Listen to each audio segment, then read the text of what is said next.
बोली तुम सुनो पिता,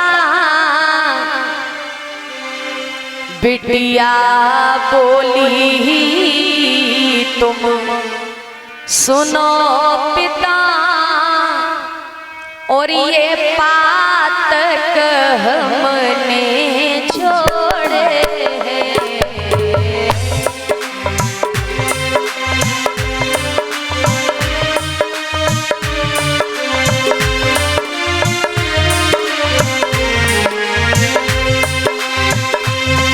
बेटी ने जवाब दिया पिताजी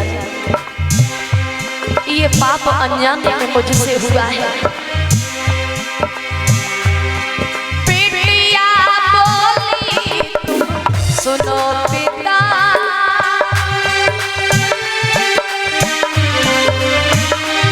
ये पातक हमने छोड़े हैं, अनजाने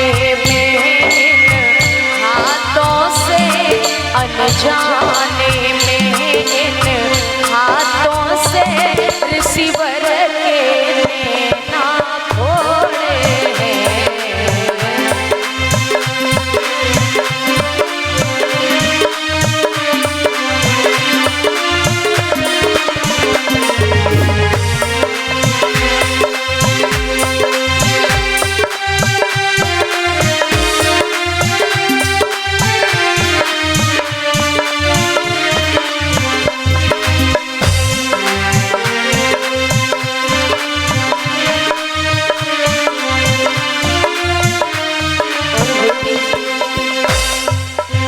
रोकर के बेटी बोली है पिताजी अनजाने में मुझसे भूल भई,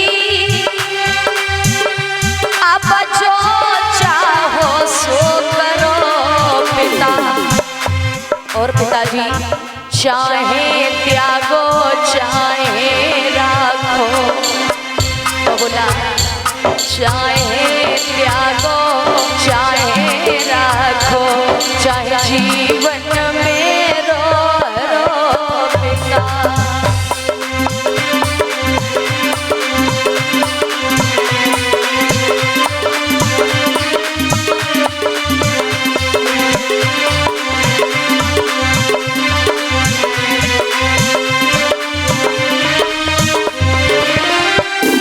रोकर के जवाब दिया है पिताजी ये भूल मुझसे हो गई, अब मुझसे अनजाने में ये पाप तो हो चुका है।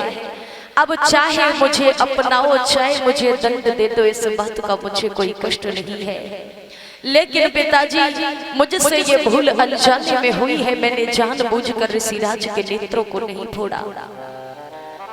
आज जैसे ही इतनी बात सुनी पिता ने जवाब दिया है बेटी अगर ये तेरी जगह पर कोई और होता प्रजा का तो मैं उसे बड़े से बड़ा दंड देता, लेकिन तू मेरी पुत्री है इसका मतलब ये नहीं है कि तुझसे भूल हो गई तो मैं तुझे छोड़ दूंगा। दंड तो मैं तुझे भी जरूर दूंगा पुत्री। आज ना चाह कर मुझे तुझे छोड़ना होगा। हर बेटी एक पिता के लिए पिता का सम्मान होती है।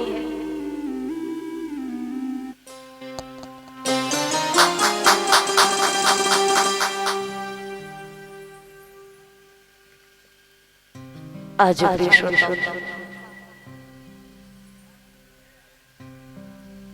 और ये हमारी बहन विवाह कुशवाहा इनकी तरफ से ये गले में हार आया है। गोविंद से आशा है परमात्मा बहन को अच्छा घर बर दे, सद्बुद्धि प्रदान करे। आज व्यास नंदन समझा के बोले हे राजा परीक्षित विचार कीजिए, धर्म के आगे जो पिता अपनी बेटी को भी छोड़ने के लिए तैयार हो गया उस जैसा महान राजा कहाँ हो सकता है। आज ध्यान रखना माताओं, उसी समय राजा शरियाती ने पुत्री को जवाब दिया, सुकन्या आज से तुम अपना जीवन इन्हीं ऋषि को समझ लो, अब हम तुम्हें अपने साथ नहीं ले जाएंगे। आज से ये ऋषिराज जो चाहे वो तुम्हारे जीवन को चाहे तुम्हें दंडित कर दे, चाहे तुम्हें प्रेम से रखे, ये हम नहीं जानते, लेकिन तुम हमारे अब साथ नहीं जा सकती हो। बेटी ने जवाब दिया, पिताजी जैसी आपकी इच्छा, अगर तुम्हारी ओर से यही दंड है तो मुझे ये भी स्वीकार है। आज राजा शरियाती महाराज चले जाते हैं भक्तों, लेकिन सुकन्या ऋषिराज के पास में हाथों को जोड़कर बैठी रही, सेवा करती रहती है। ऋषिराज की वृद्धा अवस्था है। उसी समय सेवा करते करते सुकन्या ने आज काफी बरसें व्यतीत कर दी। अंत में जब ऋषिराज की तपस्या खुली, जब समाधि से जागे, तो ऋषिराज ने जवाब दिया है, तुम कौन हो और तुम हमारी सेवा क्यों कर रही हो? जैसे इतना कहा तो जवाब देते हुए आज सुकन्या ने जब इतना सुना है कि ऋषिराज हमसे पूछ रहे हैं कि हम कौन हैं, तो सुकन्या ने जवाब दिया है कि देखिए हे संत भगवान, मैंने अनजाने में पाप किया, मैंने तुम्हारे नेत्रों में लकड़ी को चुभा दिया और मेरे पिता ने मुझे दंडित किया। मेरे पिता ने मेरा जीवन तुम्हारे हवाले कर दिया।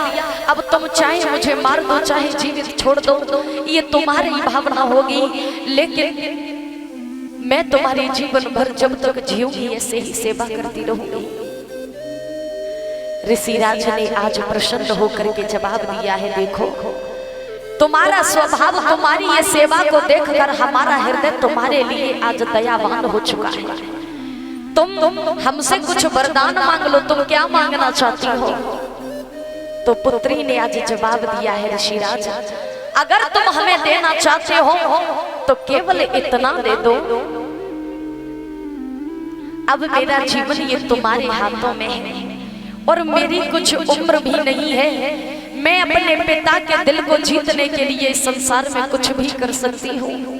मेरे पिता ने मुझे दंडित किया है, मगर मैं अपने पिता को ये एहसास दिलाना चाहती हूँ कि जिनके ऋषि के हवाले मुझे किया है, मैं भी उनकी पुत्री हूँ। मैंने अगर अधर्म किया है तो इसका दंड मुझे भोगना भी स्वीकार है। मैं अपना जीवन तुम्हारे साथ व्यतीत करना चाहती हूँ। जिस तरह मेरी आयु है, तुम मेरी आयु के हिसाब से मेरे वरना के रूप में आओ, मेरे पति बन जाओ। मैं तुम्हें अपने पति के रूप में स्वीकार करना चाहती हूँ और मुझे कुछ नहीं चाहिए। देखिए कितना सुंदर है एक बेटी का भाव। नारी महाराज एक वो चीज होती है कि जीवन में नारी चाहे तो जीवन में अपनी प्रशंसा को एक वृक्ष से भी ऊंचाई पर पहुंचा दे, और अगर नारी ही चाहे तो इस धरती से भी नीचे अपनी इज्जत और सम्मान को गिरा दे। नारी एक प्रकार की नहीं होती, नारी भी कई प्रकार की होती है। ए नारी तूने क्या ये रीत निभाई है, भाई को भाई की ना नियत भाई है। भाई और भाइयों के बीच में जब एक नारी आ जाती है तो चाहे चार भाइयों में कितना भी प्रेम होगा माताओं, और नारी का अगर भाव ना हो कि मेरे इस परिवार में एकता रहे, तो वो कुछ भी करके अपने भाइयों को भी अलग कर देती है, परिवार को एकता में नहीं रहने देगी। नारी चाहे तो आज अपने घर को स्वर्ग बना दे, नारी चाहे तो नरक बना दे। इस नारी के ऊपर महाराज, एक गृहिणी के ऊपर इस संसार में जीवन काटने का सारा भाव और सारी जिम्मेदारियां होती हैं। कन्या ने जब ऋषिराज से कहा कि तुम मेरे पति बन जाओ, मेरी उम्र मेरी 16 साल की उम्र है और मैं चाहती हूँ कि तुम 20 साल के वरना बन जाओ। ऋषिराज आज बड़े प्रसन्न हुए, कहने लगे देखो धन्य है तुम जैसी कन्या और धन्य है वो पिता जिसके द्वारा आज तुम्हारी उत्पत्ति हुई। ध्यान रखना माताओं, एक बेटी चाहे तो कुल की लाज को ऊंचाई पर पहुंचा दे, और बेटी अगर चाहे तो कुल की लाज को नीचाई पर ला दे। आज पुत्री उनके साथ में जीवन यापन करने लगी। ऋषिराज ने वरदान दे दिया। ऋषिराज ने आज पत्नी के रूप में उस कन्या को स्वीकार कर लिया। अनेकों वर्षों के बाद माताओं, एक बार राजा शरियाती को ध्यान आया अपनी पुत्री का, तो अश्व पर सवार होकर राजा शरियाती उसी च्यवन ऋषि के बाग में फिर से आते हैं और जैसे ही राजा आज अपने उन चमन ऋषि के बाग में पहुंचे तो राजा ने क्या देखा कि मेरी पुत्री एक नौजवान व्यक्ति के साथ में है। और महाराज पिता अगर बूढ़े व्यक्ति के साथ में छोड़ जाए और बेटी किसी नौजवान के साथ में मिले तो एक पल के लिए भ्रम तो जरूर होगा। पिता के अंदर, राजा सरियाती के अंदर वही ख्याल आ गया कि कहीं मेरी पुत्री ने उन ऋषि राज को मार कर कहीं ऐसा तो नहीं कि किसी नौजवान को अपना पति बना लिया हो। राजा को बड़ा क्रोध आया, जवाब दिया, बेटी कैसी बेटी है तू? अरे मैंने तो तेरे पाप के अनुसार छोटा सा दंड दिया था और तूने पाप करने के बाद भी अपने पाप को कम करने का प्रयास नहीं किया, बल्कि तूने इस नौजवान को पति बना लिया। कन्या ने हाथों को जोड़ा, कहा पिताजी तुम्हारी बेटी है और ये बेटी तुम्हारे इस दंड को क्यों ना स्वीकार करेगी? घबराइए मत, ये वही ऋषि राज हैं जो नौजवान के रूप में इन्होंने आज हमें वरदान दिया है, इनको मैंने अपना पति माना है। ये वही ऋषि राज हैं जिनके मैंने अपने हाथों से नेत्रों को फोड़ा था। राजा बड़े प्रसन्न होते हैं, जवाब दिया, पुत्री धन्य हो गया आज तुझ जैसी बेटी को पाकर ये मेरा जीवन। बोलिए गोविंद भगवान की। आज बड़ी प्रसन्न होते हैं राजा, लौट करके जाते हैं अपनी नगरी में, प्रेम भाव से वास करने लगे। पुत्री को भी साथ में लिया और महाराज उनको भी साथ में लेकर के आज चले जाते हैं। आइए एक छोटा सा सभी भक्त प्यारा सा भजन बोलेंगे और उसके बाद में परमात्मा की अग्रम कथा।